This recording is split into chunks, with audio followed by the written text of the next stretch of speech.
Hey, comic lovers, EMoney, the old man, and Thor the dog with under your hey boy. Hey. Yeah, that's him. The dog. Boop. Hey. All right, so let that car drive by. All right. So what do we have going on this week? Well, we are less than a week away from the premiere of Spider-Man No Way Home. Woo! Yeah. And I predict that I'm predicting it's gonna break records. Maybe exceed Avengers Endgame. Oh, Yeah. Big talk. Yeah. And I'm also sadly predicting that The Matrix, which comes out like 2 days later, is gonna flop at the box office because they chose timing. Yeah, they chose a bad date to come out. So we got that going on, and we have our comic reviews. We have a lot of indies coming out this week. We have the new Night It. We have Crossover. And Well, don't tell them everything up front. Yeah. Make them wait. All right, so we have those coming out, and I have a new movie-ism for you. This one, I'm sure that most of you can relate to. If you've ever seen just about any sci-fi or fantasy movie, you can probably relate to this one. All right? You good, boy? You good? Yeah. We're not going to update him on Thor this week? Well, because you didn't take him out this week. I didn't take him out this week. You were out of town, so you took advantage of it and goofed off the whole time I was gone. Damn right. All right, so didn't take Thor out this week, but that's okay because Thor's a good boy. He can wait a week, can't you? I don't think he thinks it's okay. All right, comic lovers, I'm gonna confide in you guys right now. I am very concerned that Bombshell is not going to get her bag back. I think that bag's gone. Yeah. It was in Hawkeye. Oh, yeah. Yeah. I'm really, really concerned about that. All right, this is Back Issues.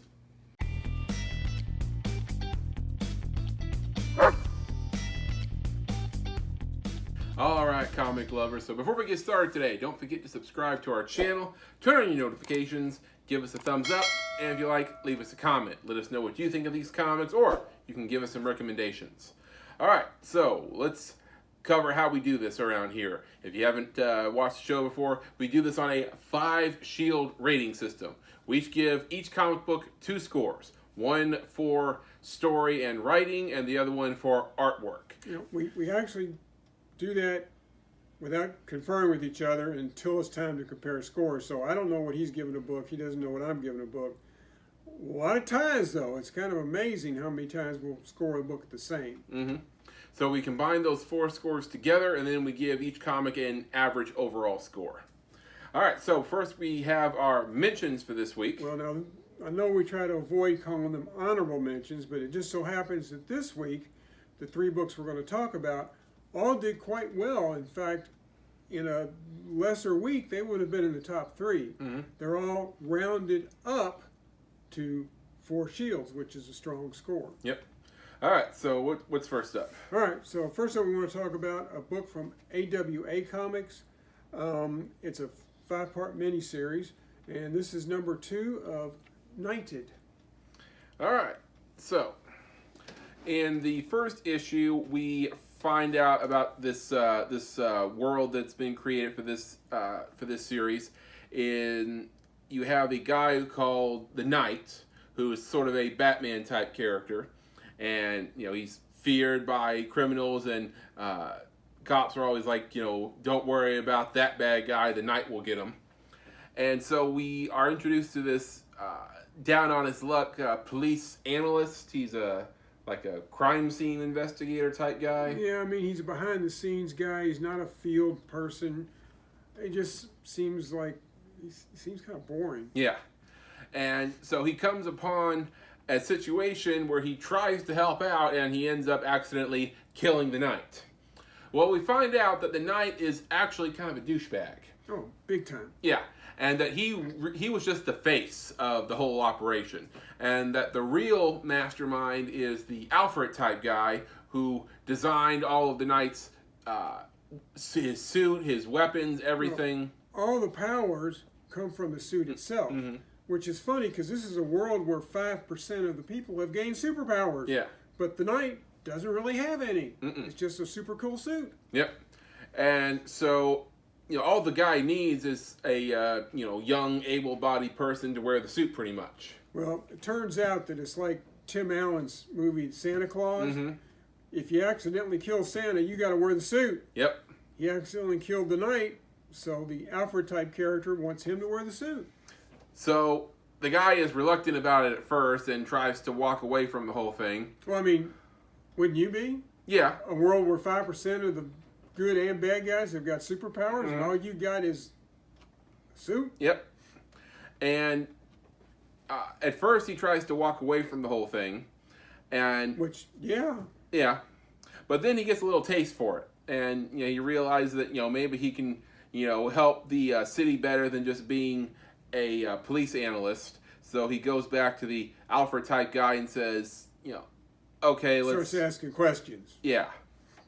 So, good story. It's fairly unique, this story. And the artwork is pretty good as well.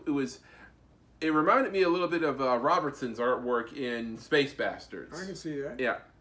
So, Knighted, number 2 of this 5-issue miniseries, comes in with 4 shields out of 5. Rounded up. Rounded up. All right, next up, from Image Comics, we have Crossover, a book that has been in our top 3 several times. This is number 10 in the series. All right. In this issue, we see a little bit of background, some flashbacks of what's been going on. Also, there's a scene where the artwork changes up, and there's an interrogation between the Powers team. The detectives from the Powers comic. Yeah, I don't like the artwork as much as the regular stuff. And I think it's when people start to realize that they start to think that maybe they're still in a comic book. And we're introduced to the high security prisons, one of their most high value prisoners. And it's another meta, another layer to it. And we meet one of the writers. Well, I mean, the plot line is that somebody's killing comic book authors. Mm-hmm. And so they've grabbed a few of these guys to put them in protective custody. Right. So, interesting stuff here. I don't know where they're going to go with it. I mean, is this going to be ongoing, or is this going to round up? I haven't seen anything where it says it's a limited series. Okay. So, Crossover number 10 ends up with 4 shields out of 5. Rounded up. Rounded up. All right. Next up.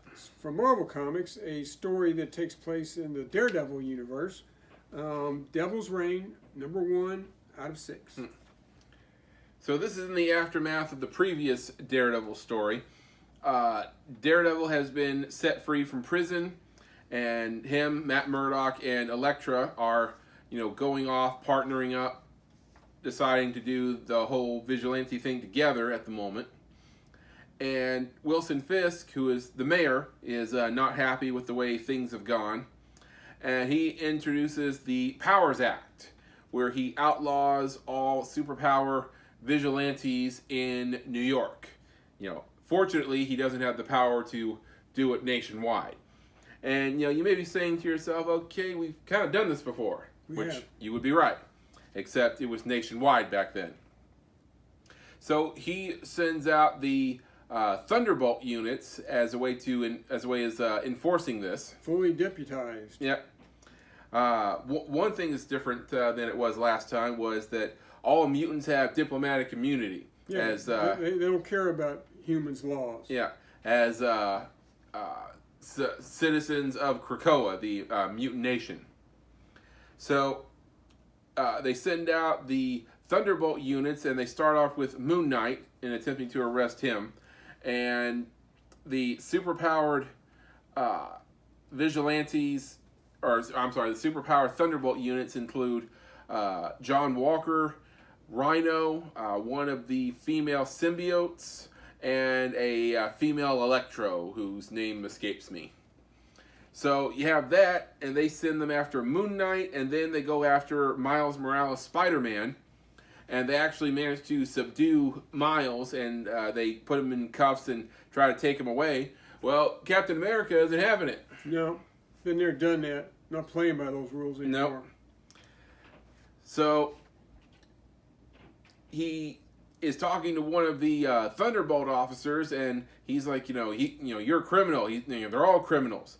And Captain America says, if a law needs to be broken in order to save lives, I'll do it every time. Oh, man. Yeah. So he, goes to busting out Miles, and then he gets a little backup from other Spider-Man, Peter Parker, and the Daredevils, Matt Murdock and Elektra. So I thought that was kind of funny. You have 2 Daredevils, 2 Spider-Men, and a Captain America. So you don't need 2 Captain Americas. Well, that last story we read, there were all kinds of Captain Americas. You don't need them. All right. Well, anyways, so they go underground and start to formulate a plan, and then you see other heroes of the community starting to get served with notices and papers and all that. The Fantastic Four get attacked by a deputized Dr. Octopus in the Baxter Building. So there was that, and then let's see what else happens here. I know somebody else gets hit. Oh yeah, Luke Cage and Jessica Jones are attacked by a deputized Shocker, and they have a kid to protect. Yeah. So all these different heroes are being attacked by deputized villains, and you can see the stupidity of this whole operation just from that. Luke Cage put it best when he's fighting Shocker. You just graduated from trash to official trash. And everyone around Fisk is telling him how stupid he's being. Like people who, have, 2 brain cells to rub together too. But, Fisk just isn't listening to it. So then you see Fisk it's revealed that he has a secret weapon that he's going to exploit in order to push his agenda. So that's where this one ends, and it's a part 1 of a 6-issue series.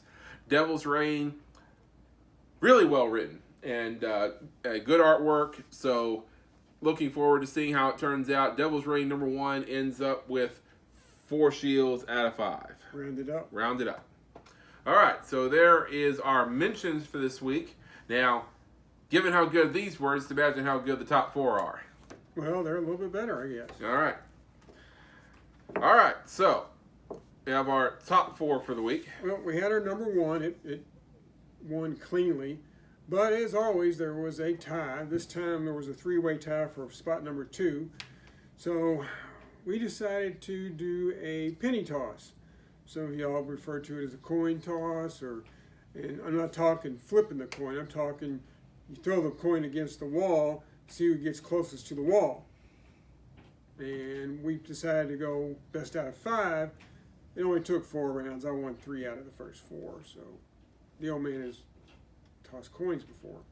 So I got to decide. So if you don't like the order of spots 2, 3, and 4, well, tough. It's our channel. We'll rate them how we want. So number 4 was a book that's been in our top 3 before.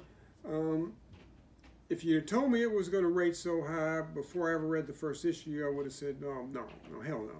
But it's constantly up there. That's Crush and Lobo, number 7. Now, this is an 8-issue miniseries, so it's about to wrap up.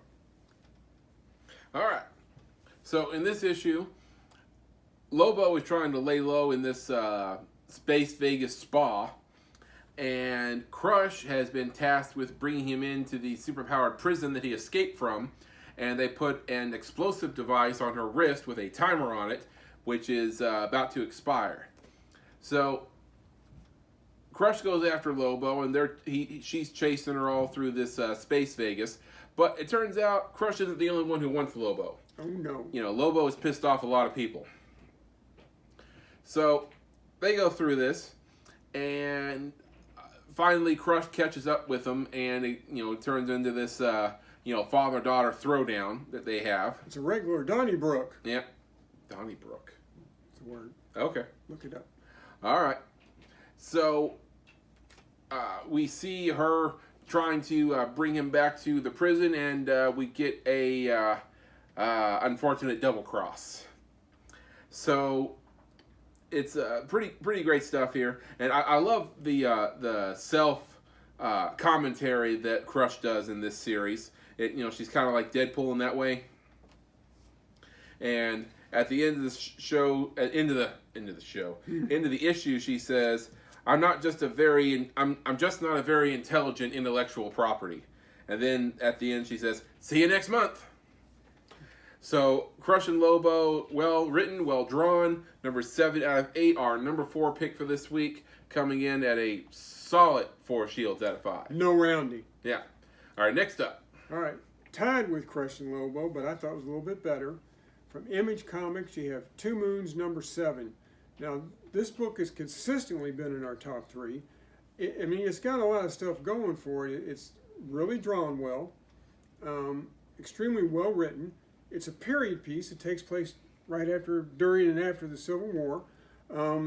It has supernatural elements, and racial issues are discussed. So, yeah, we've been enjoying this book. Mm-hmm. All right. So, in this issue, it takes place at a U.S. fort out west. And if you've ever seen the Christian Bale movie Hostiles, a group of soldiers is tasked with returning a Native American to where they think he belongs. And in this one, they get attacked by a group of outlaws. They aren't real happy with the American Indian being alive. Right. And they realize they opened fire on the U.S. Army, and they're like, "Oh well, we already shot at them. We can't leave any witnesses." So it ends up in this big shootout between the two groups, and then somebody uses a little bit of magic to send the outlaws running. And it was subtle enough magic that you could just explain it away, like, "Oh well, that was lucky." Yep. So then later on in the story, another bit of magic happens, which is not so subtle. And okay, let's see you explain this one. So I thought the artwork is really well done. It really fits the tone of the Western setting. Absolutely. So Two Moons, number 7, our number 3 pick for this week, ends up with 4 shields out of 5. No rounding. Right. All right, and then our number 2 pick. Well, I don't know about EMoney, but the old man has always liked his imaginary stories, his... Well, all stories are imaginary, but okay. What are you talking about? Crazy person. The what ifs, what did DC call it? Elseworlds. Elseworld stories. The ones where the author has the freedom to do pretty much whatever because it's not canon. So this week our number 2 spot went to Dark Knights of Steel, and it's number 2 out of a 12-part series. All right, so this story imagines DC characters in a medieval setting. One of the change they do is that it wasn't just Kal-El who crash landed on Earth. It is his parents, and his mother gives birth to Kal-El just as their ship crashes on Earth. So also, Batman, Bruce Wayne, I don't think he's called Batman, is the head knight of their kingdom that they've established, and is tasked with the protection of the El family, with his mentor and partner, Sir Alfred. Of course. Right. So someone conspires to kill the El family, and Jor-El is murdered with a kryptonite arrow. So Bruce and Alfred go chasing after the killer, and the archer, Oliver, is caught off guard, and Batman brutalizes him pretty badly. So then you're shown this other kingdom, neighboring kingdom, the Kingdom of Storms, which is run by King Jefferson. And he is conspired with the wizard Constantine. And you see him teaching his children how to control their lightning powers. One difference in this story compared to the regular universe is that Kal-El has a younger sister, Zala, who has been training with the Amazons. Since Jor-El and his wife didn't die in Krypton's explosion. Make more babies. Yeah. So you see Bruce question Oliver after they put him in prison, and also you see a lot of the other prisoners they have locked up here. That was fun. Yeah. One interesting dynamic is that Harley Quinn, she's the jester of the kingdom, which, not surprising, but also she is sort of an advisor to Bruce and the elves, and she's kind of the voice of reason here. Is it what? Yeah. Harley Quinn, the voice of reason. Go figure. So then you see the results of the brewing war between the two kingdoms. One of the problems with the elf family, like usually in the regular universe, you see the elf family as this altruistic, morally guided family, right? They did everything they could to save Krypton, and they imprisoned Zod when he stepped out of line, and he's sort of a saintly type character. In this version, Jor-El and the elf family, as a way to protect themselves, I think they have outlawed any use of magic in their kingdom, and they throw anybody who's caught using magic or who they think is a threat to them into their prisons. So not so saintly in many people's opinions in this world. All right, so Dark Knights of Steel, really well done. Number 2 out of 12 in this series. Our number 2 pick for this week, 4 shields out of 5. Not rounded. All right, and the number 1 did not tie with these 3. It was actually better. It came in at 4.5 shields out of 5. We both graded this one really high. It's Batman, number 118. All right. So this issue follows in the aftermath of the Magistrate Fear State story, and after all the stuff that's happened, Gotham is celebrating. As well they should. Yeah, and everyone's in a great mood. They can come out of hiding. They don't have to be afraid of anything, or I guess anything major at the moment. And of course, Bruce Batman is paranoid and isn't taking it lying down. And so he's out on patrol, and Oracle is trying to tell him to relax, and says that he's been extra busy this last year, not just with Gotham stuff, but also with Justice League matters. And so, in one story, as part of the celebrations, the Gotham Billionaires Club is throwing a ball. There's actually a Gotham Billionaires Club. Well, that's not the problem, though. And it's a themed costume party. And the party is Gotham City villains. There's the problem. Yeah. Bunch of billionaires throwing a costume party about Gotham villains. No one sees a problem there, do they? I guess not. So, Batman, being ever vigilant, is watching it. And lo and behold, some actual villains show up at the party, looking to rob and maim all of these billionaires. So, Batman, they actually took a page from an episode of Batman the Animated Series where Batman dresses up like Killer Croc in order to infiltrate the Gotham villains. So you see Killer Croc start throwing punches at the villains, and he's doing crescent kick stuff, and Firefly says, I worked with Killer Croc before, and he doesn't have moves like that. Thank goodness. So, well, you see, in recent stories, Killer Croc's become kind of a anti-hero, sure, protecting Gotham's less fortunate, but Killer Croc standing against villains to protect billionaires, that doesn't sound like him. That would be odd. So, Batman goes after the villains, and I guess the villains didn't have time to formulate much of a plan because Batman subdues them rather easily by comparison. So after he subdues all the villains, all of the billionaires in the room looking around, and they're like, hooray! Get this man a drink!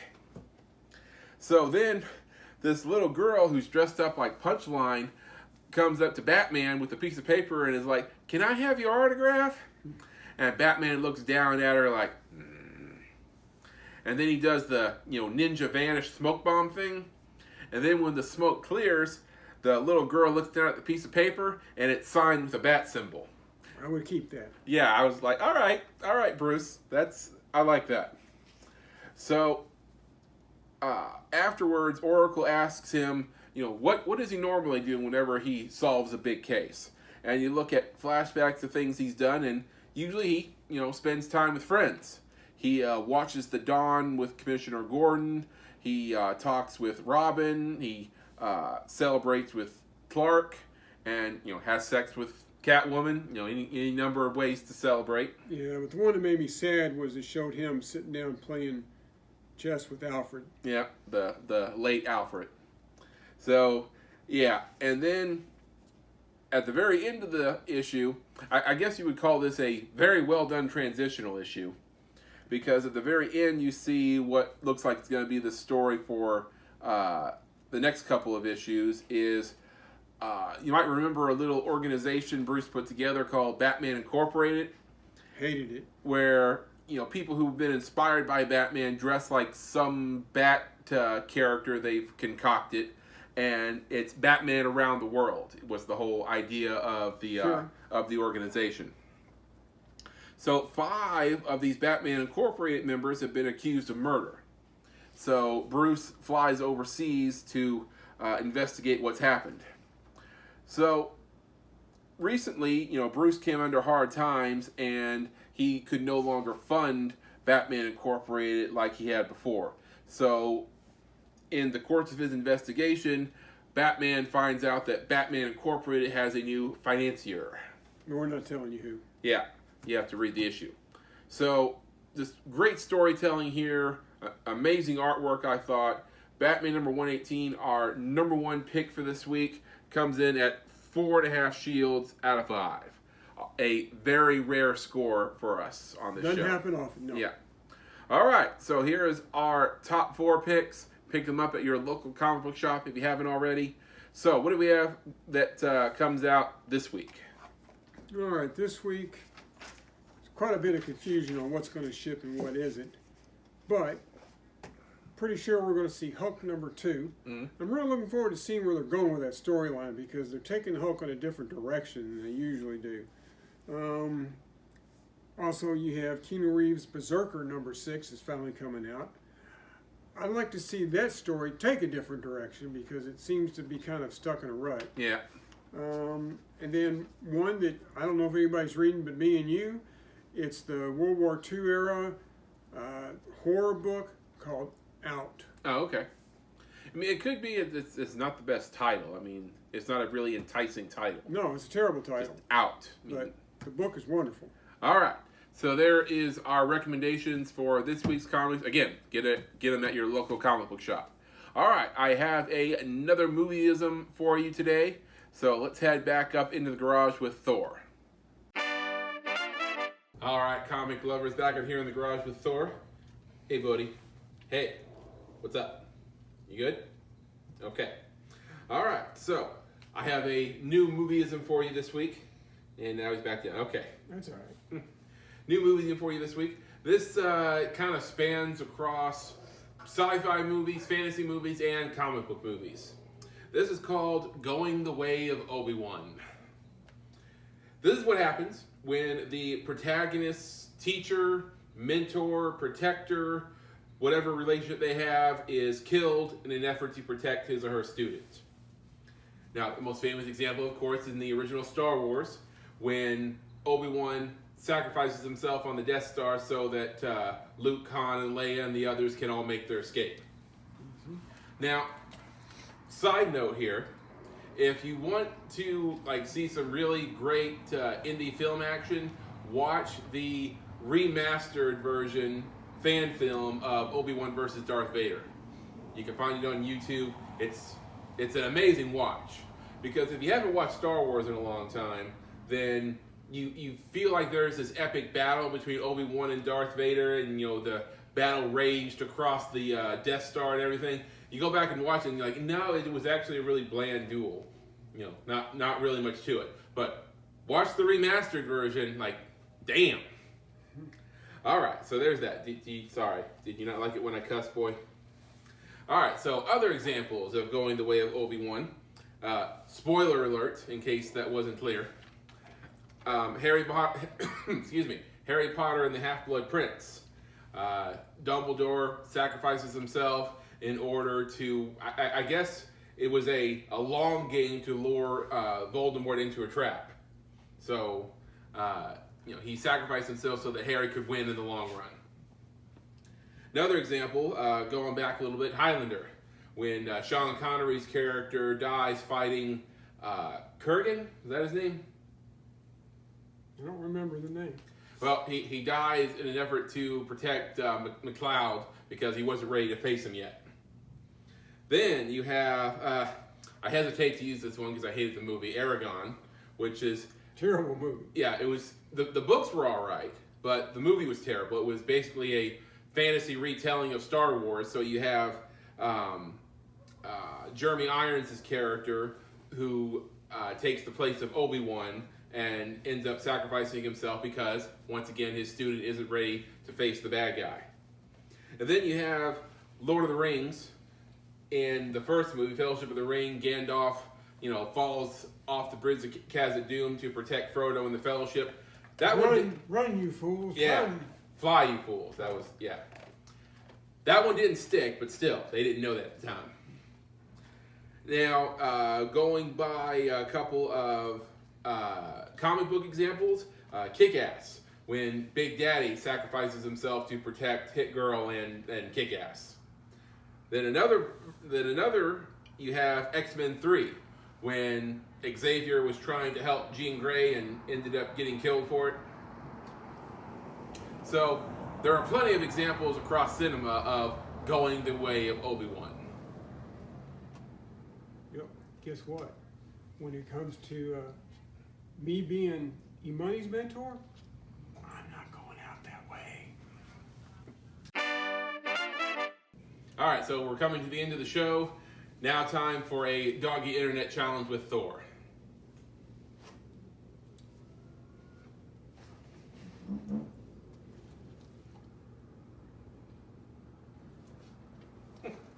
He won't even let me get into position. Hey, what are you doing?